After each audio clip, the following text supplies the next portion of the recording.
Welcome home. We are WNST, AM 1570, Towson, Baltimore. We are Baltimore Positive, putting together the birthday tour. For me, it's a birthday bye week. Whoo, 1 and 5.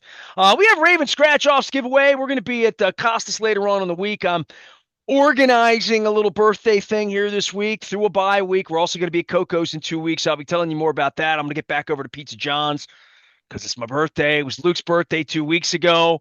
Usually our Octobers are meant for having our noses pressed up to the glass, at least watching the Yankees or the Dodgers participate in the playoffs. So it's kind of nice watching Seattle and Toronto. But this 1 and 5 football team thing, Lucas, I been here a long time, 30 years. I was actually a reporter the first 26 and a half of them.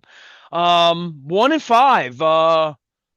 They say rarefied air when it's good. Lowest lows. I don't. You have at it. I'm going to give you the opportunity. You were in the Kevin Byrne press box on Sunday afternoon for the proceedings. 3 points, 1 and 5. Players scattering out the back door of the locker room, not talking to anybody before the bye.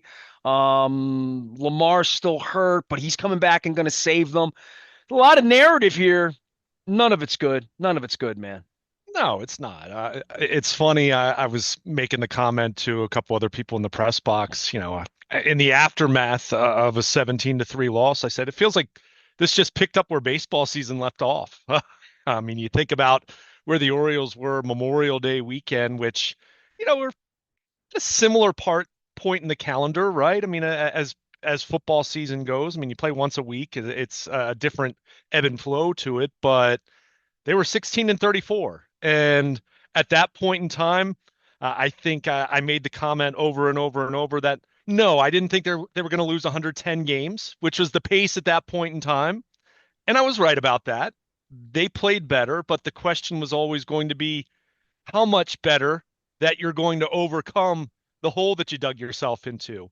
And I feel a very similar way about this football team at this point in time. No, I don't think the Ravens are going to go 3-14. I don't. They're I mean, not done. They're just DON. it's just Yeah. you look at this now when you're 1-5. And what's ironic about this game, I'm not shocked or even in a vacuum overly discouraged by what I saw solely on Sunday.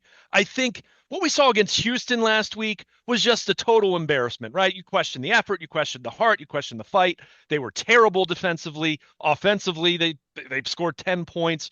It was a game where you looked at that and said, they wouldn't have won with that kind of effort even if Lamar Jackson had been playing. Whereas Sunday felt much more winnable if you had Lamar It Jackson. felt like Tyler Huntley might save them. Right, right. I mean, there were positives here, and just humor me for a moment because I'm not going to be very positive overall, but they ran for 179 yards. Derrick Henry eclipsed the century mark for the first time since week 1. 17 points allowed from what we've seen from this defense is a step in the right direction, and certainly that group put up a much more representative fight than they did a week ago and should have with Kyle Hamilton and Marlon Humphrey back on the field. And obviously we talked about some of the changes with Alohi Gilman and 3 safety packages and all that. They've showed that. And I think there were some elements of that you can move forward with and be better as a defense. They won the time of possession for the first time all season. And not only did they do that, Nestor, they won it by more than 15 minutes. I mean, I don't want to say controlled the clock because there's a different way of connotation to that, but certainly their offense was on the field far more than the Rams offense was on the field. These were the kind of things we were talking about that were necessary for this team to pull off an upset in either of these last 2 games, understanding that no, you're not going to win a ton of games with Lamar Jackson on the sideline in the same way that I don't think the Chiefs have much of a chance to win without Patrick Mahomes or the Bills without Josh Allen. We're seeing what the Bengals look like without Joe Burrow, right? They've lost 4 in a row. So there were elements to that where, and John Harbaugh alluded to that in the post game when he said there are plenty of things we can build on, but that rings hollow when you've lost 4 in a row, right? That rings hollow when you're 1-5, and now you look at the math, and historically speaking, 4 teams since the merger have come back from a 1-5 start to make the playoffs. and you just look at where we are in this 17 game schedule era, 10-7 has been the magic number. There's been one team that's gone 10-7 since they switched to this 17 game schedule that hasn't made the playoffs. It was Seattle last year. So that's the magic number you're looking at without needing a ton of help and like fluky 8-9, 9-8. I mean, Washington won the NFC East 5 years ago with a 7-9 record. So if we're going to throw out those elements because that's relying on so many other teams to be really bad, you've got to win 9 of your last 11 here. I mean, that's what we're talking about here. And sure, Lamar Jackson's going to come back. And sure, Roquan Smith's going to come back. And sure, Patrick Ricard's going to come back. And Chidobe Awuzie is going to come back. But guess what? That doesn't mean you're exempt from injuries the rest of the way, as we learned on Sunday when Tavius Robinson breaks his foot. And now an edge rusher group is down 2 guys from where they were a week ago at this time because you traded Odafe Owe. And I'm not criticizing the Owe trade per se, but that's what you're talking about here. That doesn't mean you're going to, just because you had a bunch of injuries through the first 5 or 6 games of the season, does not mean that you're going to be injury free the rest of the way. So that's where you look at this thing and just say, even if they can solve these issues that they're having in all 3 phases, I mean, let's call a spade a spade. I mean, we don't talk as much about the special teams, but it's not as though the special teams has been so good that it's helping them win football games. Although they got a nice punt return on Sunday. That was good to see, I suppose. But I mean, they're just, the consistency. Is it going to be there with the offensive line? Is it going to be there with the defensive line? Are you going to stay healthy enough? Are you going to figure out how to run the ball in short yardage? Can you punch the ball in from the 1-yard line? We've seen that issue more than once in this 2025 season. It's a lot. And the play calling. Sure. The play calling, happens to you. but also the execution. At some point in time, the offensive line has to. You've got Get a to yard. move people, right? Yeah. Because we've seen the funny thing is, and look, I'm not saying I like that play calling in that sequence just to humor that specific part of the game, but I've also heard people clamor for the Ravens to run the tush push more at some other short yardage opportunities this season. At some point, you've got to execute. And yeah, they ran the ball better, and that was good to see. I was happy to see that. The 179 rushing yards and Derrick Henry getting some space and the offensive line getting more downhill than they've been in quite some time. But you also are going to be in spots where you need 1 yard. The defense knows you need 1 yard. They know you're going to run the football.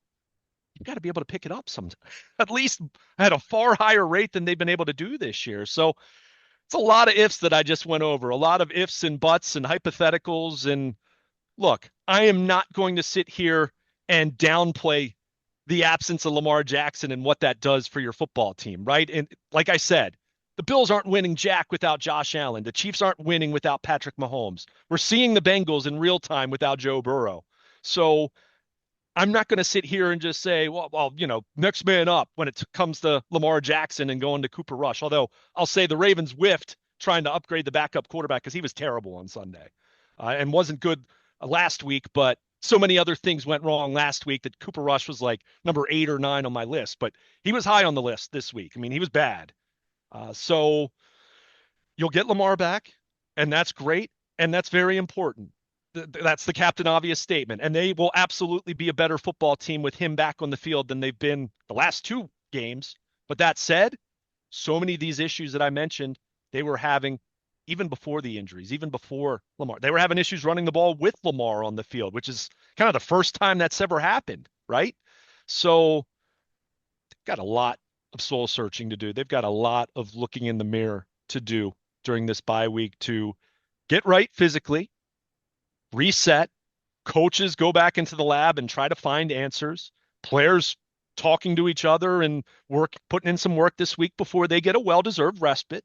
The long NFL season's brutal on these guys physically. I'm not going to deny that, but I mean, they come out of the bye, it's go time. Your margin for error is none, right? I mean, to win 9 of 11, sure.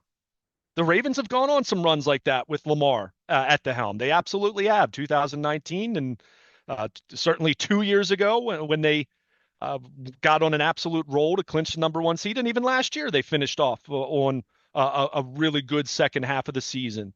But 9 of 11. That's a tall order, even when you're firing on all cylinders. And this football team's not close to that right now. So it's not over.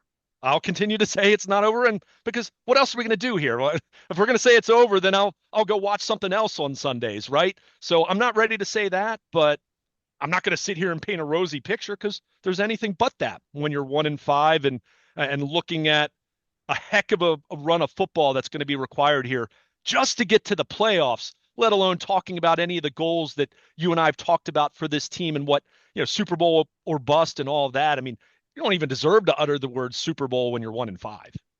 Luke Jones is here. He is a Baltimore Luke. We're trying to be sane in our observations of sort of a new low for the Ravens at this point at 1-5. I don't know where we go. Harbaugh and I wrote a letter to Harbaugh. I hope everyone reads it. A Dear John Harbaugh, as it were. The headline is, and no shocker to me, still searching for the accountability and integrity that none of you seem to possess.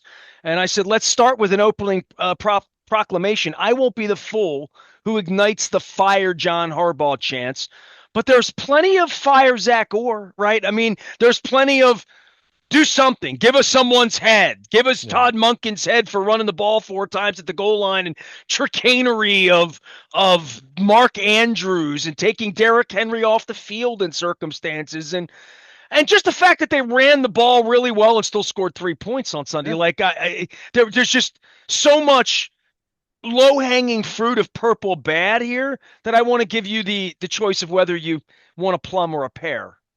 Yeah, I mean, 3 points scored it's their lowest output since they were shut out by Tampa Bay in the home opener in 2022. I mean, that's what we're talking about here in terms of a home game scoring output, 23 years. You said 2022. It was 02. 2000. Yes, there you go. I meant 2000. And that was the week that Johnny Unitas died, that right? was Chris Redmond wearing the black high tops, and they were shut out. Yes, I obviously meant 2002. That was Brian Billick. My God, that was a long time ago.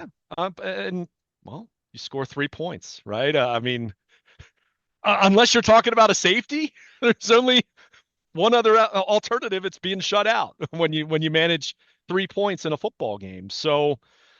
Look, I mean, it was nice to see the running game get going to the degree that it did because we haven't seen that. I mean, I know I shared this with you at some point last week where, they were that long Justice Hill touchdown in garbage time in Kansas City away from having 4 straight games without 100 rushing yards as a team, right? I mean, that's what kind of stretch they were on. So I like seeing that. That's why I said in a vacuum. Look, I'm not shocked by what I saw Sunday from the standpoint of Cooper Rush is not good. Lamar Jackson's one of the best football players on the planet. That right there alone, before you get to anything else, is going to make a difference. But you've got to be able to get 1 yard when you've got 3 shots at the 1 yard line. I mean, I don't care what the play call is, and look, they've run the tush push with Andrews going back a couple years now. And that's something that they haven't run with the degree of success that Philadelphia has. No one has to that degree, but they've certainly been able to do it in the past. So now doing it back-to-back plays, I'll hear doing something different there. I'll hear giving Derrick Henry another shot at the 1 yard line, but at the same time, your offensive line has to move people. And that's where Sunday, the better performance aside, that's still been such an issue for them here in 2025. To be able to move people at the line of scrimmage and run block consistently and pass protect, obviously. I mean, this offensive line has its woes. I mean, we've been talking about it for a while now.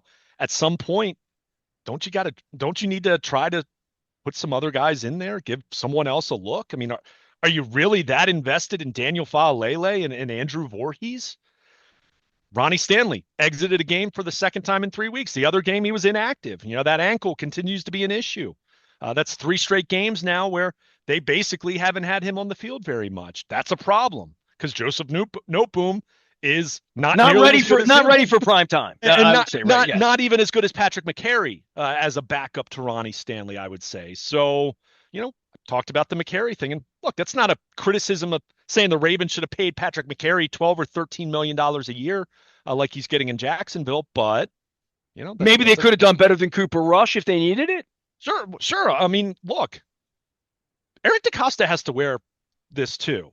when you look at what I this pointed team, that out. I didn't write to him. I wrote to Harbaugh, but he I can mean, just it's CC. He everybody. can I mean, CC Eric. Yeah, I told him he can it's CC Eric. everybody. I mean, Yeah. come on now. This is Like about Steve too. Unc Steve, by the way, one too. in one in five is not on one person, one coach, just the coaches, just one player, just the absence of one player.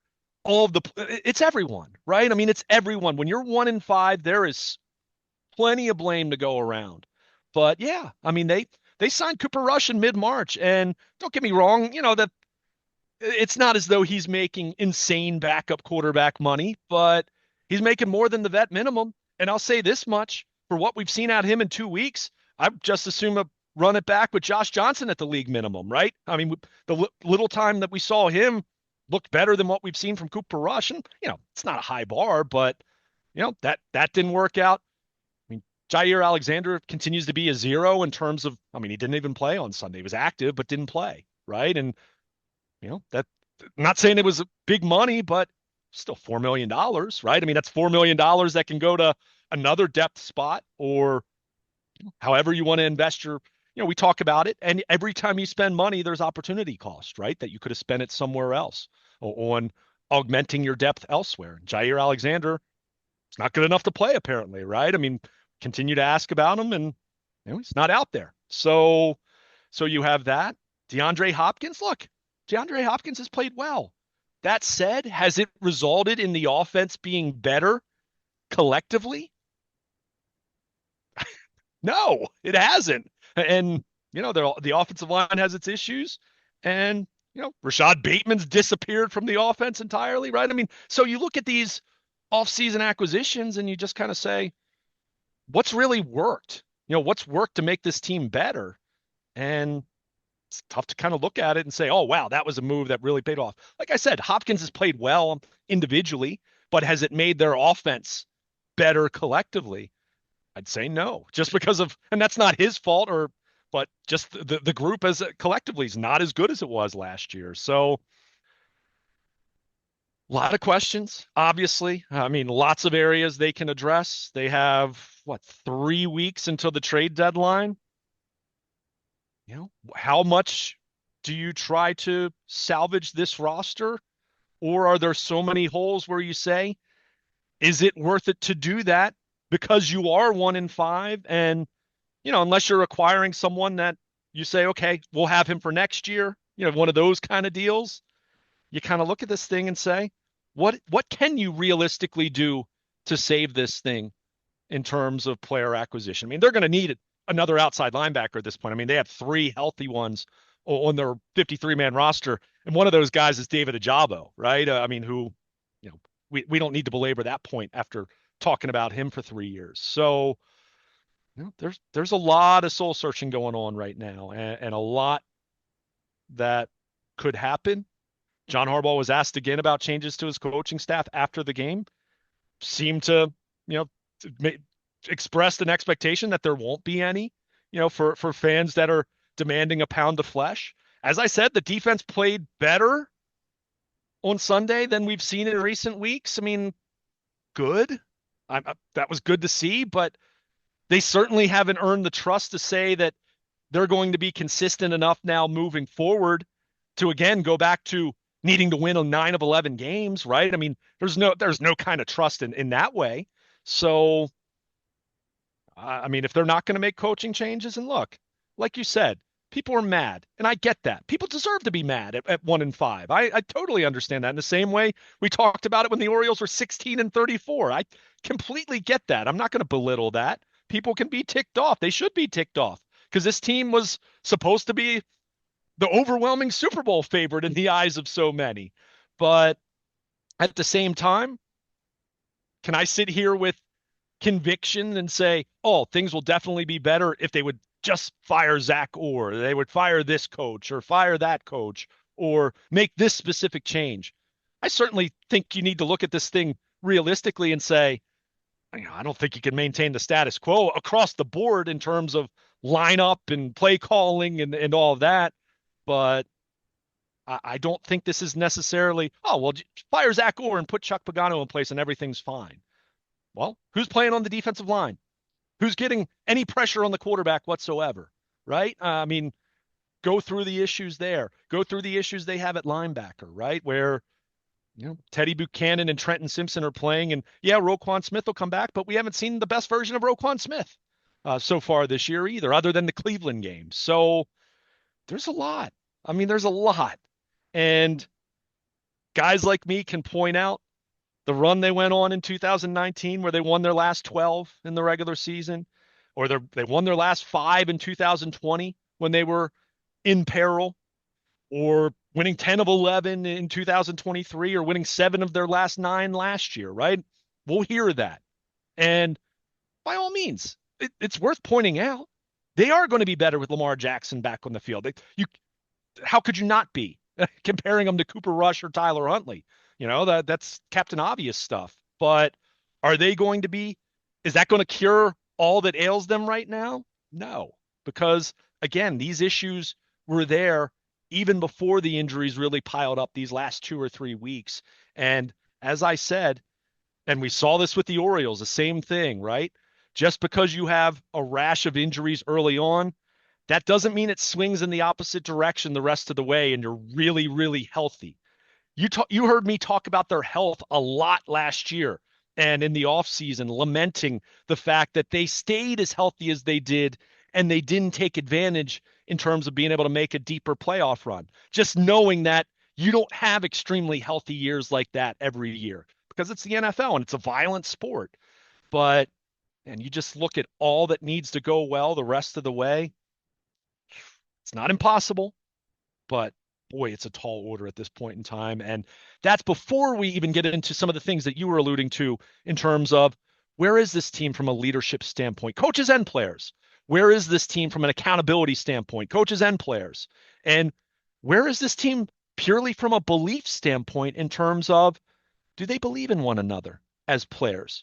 Do they believe in the coaches? Do the coaches believe in the players? Is there trust that's going to be required to go on the kind of run that they're going to need? And I have my doubts about some of those things because you know what I'd say? If all those things were truly where they need to be, they wouldn't be 1-5 right now.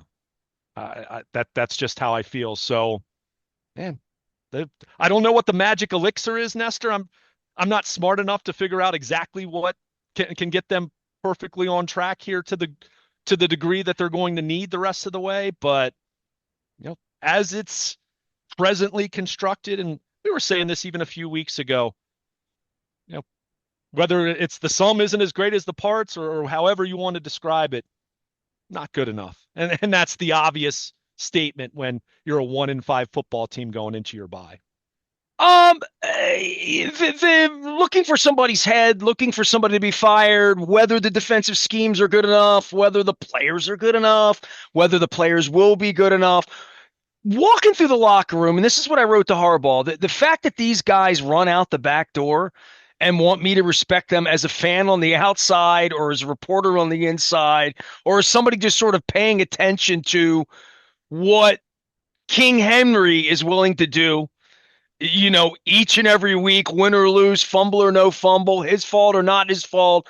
There's a level of accountability throughout this thing that I've called Marlon Humphrey a pretend leader. I called Terrell Suggs a pretend leader. They never won the Super Bowl with him alone, right? Like with him, without Ray Lewis, without Ed Reed, without the other real leaders that I've seen. Right. Speaking of real leaders, even Matt Burke was on my LinkedIn page the other day. He must be reading my thoughts about his king. And I don't mean King Henry, but there's a point here where the fans want X. You and I don't swim there. We just don't. I mean, sometimes why we don't get along with fans because they're all yelling dumb stuff like fire the coach. The coach has $60 million on his deal. If you're writing on Facebook that you think John Harbaugh should be fired, he's not getting fired. So, and nor would that be a good idea for the season at this point. See, right now, I mean, Mansolino or whatever that is. You know what I mean? Like, yeah, let me just interject for a moment. Look, he's unfireable, which was my point, which, as I said, sort of is the root of the problem, that he's unfireable, really. I mean, I'll say this much. Look, we're talking about billionaire owners here. So whatever's owed on his contract, if an owner feels that that's the right move to make, they'll do it. But they're not firing an 18th year head coach 6 games into a season. I mean, let's live in reality, people. If they go six, if no, I'm serious. You are right. Let's live in reality. Yeah, if when they you go, say it's one of the nastier things I've ever heard you say, and it's hilarious. I'm talking right now. It's true. If they finish 6-11, if they finish 7-10 and miss the playoffs, as you know, I mean, the percentages say they're probably going to miss the playoffs, right? I'll hear that, and that's a way different discussion at the end of a season when a season goes as poorly as this one has gone, and if you're questioning leadership, amongst the players and whether the coaches have the ears of the locker room, all that. I'll hear all of that when we get to December and January. Absolutely, because it's a discussion. Now, we can certainly still debate whether the Ravens will actually, Steve Bisciotti would actually do it, but what team is firing an 18th-year head coach 6 games into a season, 6 months after they just gave him a contract extension? I mean, again, let's be realistic, okay? Like, let's be realistic in terms of John Harbaugh's status in week 7 and week 8, right? Week 17, week 18, the off season, we can have a discussion, but that's it. That's so okay. Zach Orr, look, if you and I are reconvening 24 hours from now, and this is a Cam Cameron or Mark Trestman kind of situation where the Ravens made a decision to move on from Zach Orr, I'm not going to sit here and argue on behalf of Zach Orr. But at the same time, I see woes from a personnel standpoint with the Matabike injury and now the state of the edge rushers and say, okay, maybe Chuck Pagano does better, but they're still going to have, so look, I understand fans are angry. I understand that typically correlates with wanting a pound of flesh, someone to pay for it. And I'm not going to even jump on the table and say, no, the Ravens absolutely can't do anything like that. No, I mean, I wrote on Friday at BaltimorePositive.com asking if Sunday was going to be the last stand for Zach Orr. Defense played better. I mean, you couldn't be any worse than they'd been the last couple weeks. Well, right? The first 5 minutes of the second half aside, it was a 3-3 ball game. Well, right? It was, so. and even that second touchdown, I mean, that wasn't on the defense. I mean, Zay Flowers fumbled and they're on a short field. Where was he after the game, by the way, huh? I mean, he makes all the credit gone. card. My town. Woo! I love Baltimore. I've been here 5 minutes. It's just the whole theater of it all that I took on in the Dear John Harbaugh letter this week that I hope everyone reads for my birthday this week. It's just sort of like, how hard is it to stand up and be accountable after you win or lose, or just be a pro, be a professional? I like, there is a level of just straight accountability of, I was on the field, I caught the ball, I dropped the ball, we won the game, we lost the game. That is just sort of a quid pro quo for ages amongst fans and a team. I don't trust most of this. And I went back to Justin Tucker because how dare I go there when nobody else would and nobody else does, and their special teams aren't any good. And it dominated the offseason conversation except everywhere inside of their building. And I still have so many questions that I'll never be able to ask.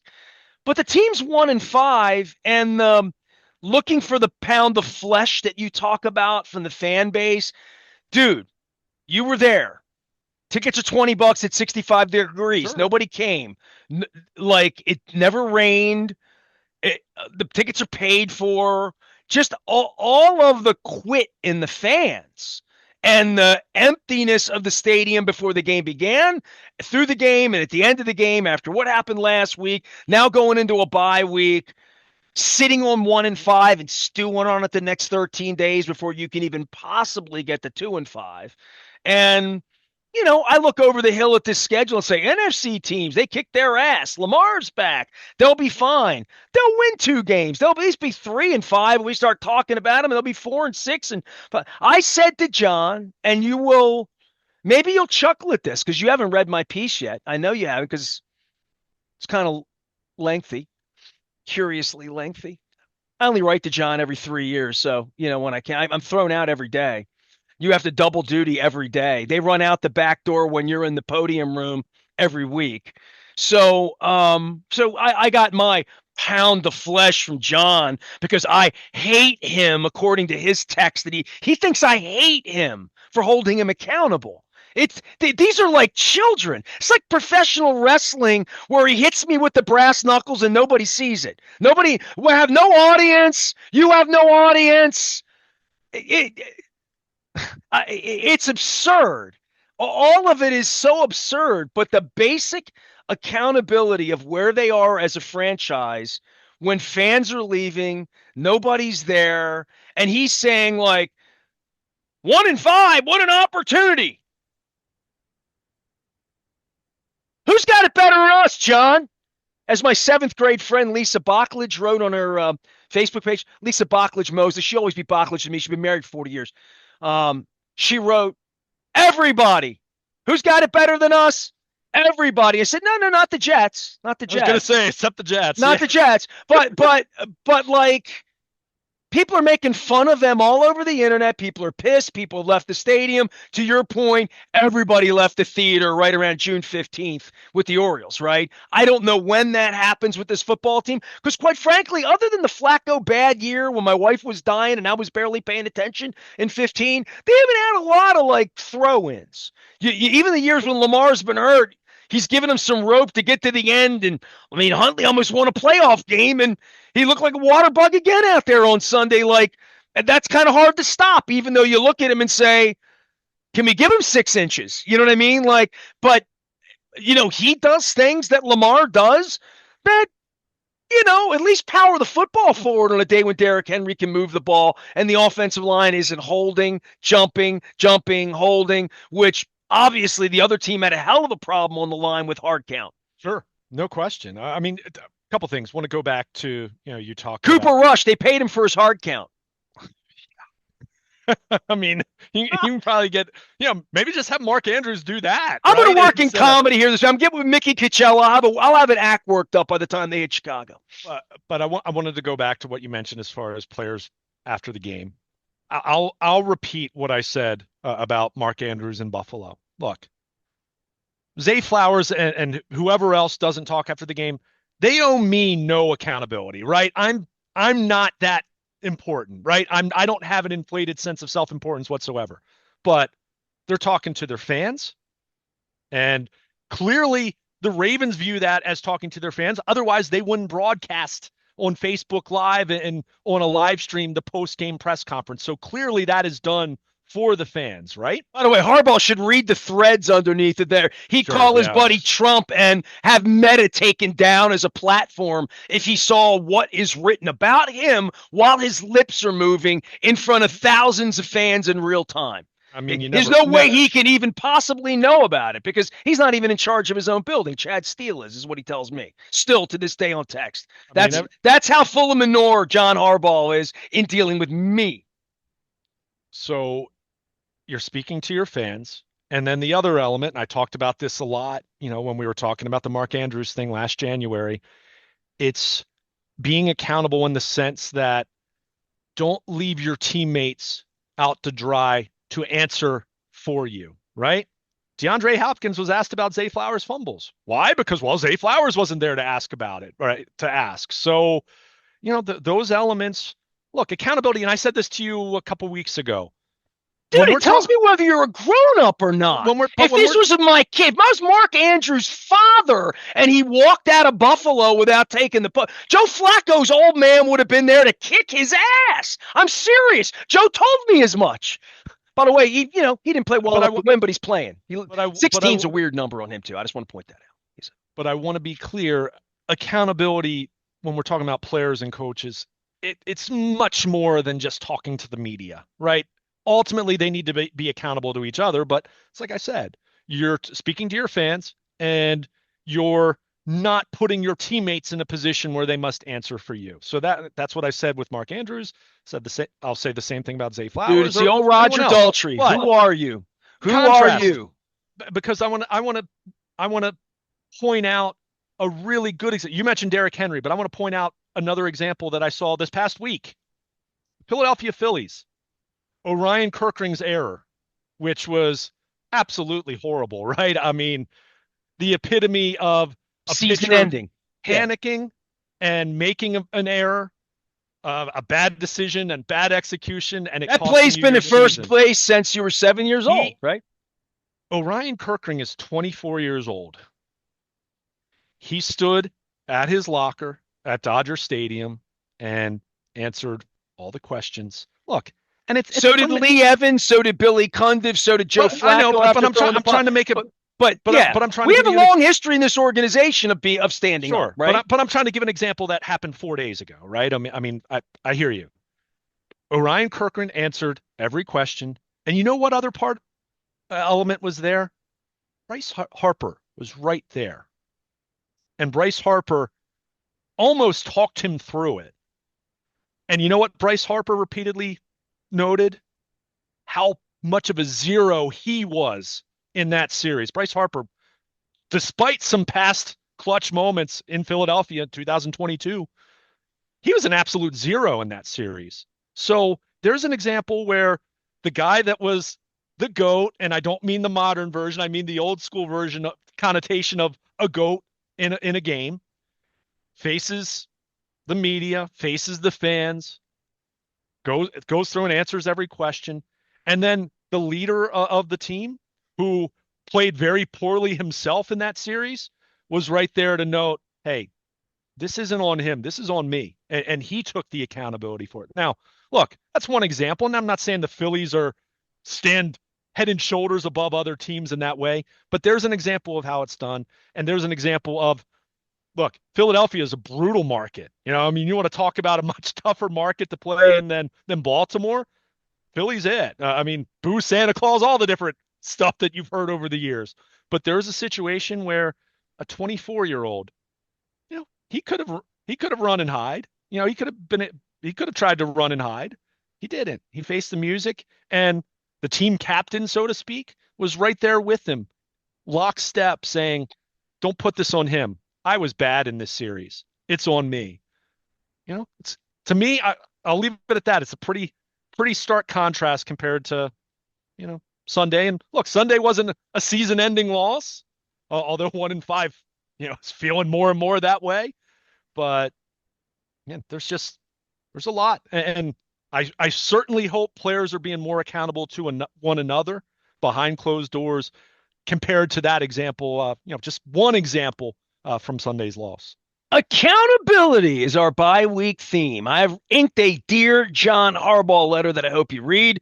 I bit my lip open doing it, so I'll be a little more quiet around here this week. Watch a little bit more Getty Lee, a little bit more baseball this week as we gear up for AL and NLCS. We're on bye. I'm going to be talking football all week. I'm inviting a lot of my best visitors on to talk about sports and media and baseball and football and life, as well as put the Maryland Crab Cake Tour together. This is all brought to you by the Maryland Lottery. I'll have Ravens scratch-offs to give away. I did have a little lucky batch there last week as we took the show back out on the road to Fadley's. We're going to get the Costas later in the week. It is my birthday week, and I will leave this accountability segment with what I have written in both of my books about the football team 25 years ago, a dozen years ago, which is my John Woodenism for the week, because Tuesday was John Wooden's birthday, my birthday, October 14th. John Wooden's my all-time favorite coach. I have books in here. I have quotes all over the walls. I've shared them with John Harbaugh many times. I used to have them glued down onto my laptop when I employed a lot of people here, and I would read these axioms to him when we would have breakfast out in the cafeteria. Same cafeteria that Chad Steele tried to bully and intimidate me in back 3 years ago when he took my press credential away. And I would say this: I learn a lot about teams when they lose. Everyone's a hell of a winner. It's when teams lose that I learn where the bar for the character and integrity and the accountability is. Learning a whole lot about the Baltimore Ravens at 1-5. Go read my work. He's Luke. I'm Nestor. We are WNST AM 1570. Towson, Baltimore. The Ravens will still be 1-5, and we'll still be here talking about it at Baltimore Positive.